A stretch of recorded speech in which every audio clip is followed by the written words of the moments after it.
ముఖ్యమంత్రి గారి మధ్య 2-3 సార్లు అన్నారు. నేను కూడా అదే ఉటంకిస్తున్నాను తప్ప కొత్తదేం చెప్తలేను సార్. ఇలా మా మంత్రుల కమిట్మెంటు, మా ప్రభుత్వం యొక్క కమిట్మెంట్ చూస్తే చాలా చాలా ఆనందంగా ఉంది సార్, చాలా గొప్పగా అనిపిస్తున్నది.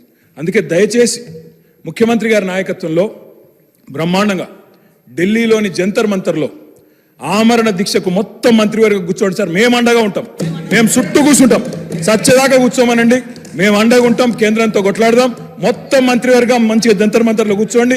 ఎమ్మెల్యేలు అందరం వస్తాం, ఎంపీలు అందరం వస్తాం, అందరం పోయి కూర్చుందాం, అంతూ చూసుకుందాం సార్. ఎందుకంటే ముఖ్యమంత్రి గారి మధ్యన ఒక్కసారి కాదు, రుణమాఫీ అంటే హరీష్ రావు దీక్ష చేయాలంటాడు, ఉద్యోగుల సమస్యలు నిరుద్యోగుల సమస్యలు అంటే నన్ను ఆమరణ దీక్ష చేయమంటాడు. అందుకే నేను అడుగుతా ఉన్నా సార్, మొత్తం కేబినెట్ కూర్చోండి, మేము అండగా నిలబడతాం, 1000 మంది వస్తాం.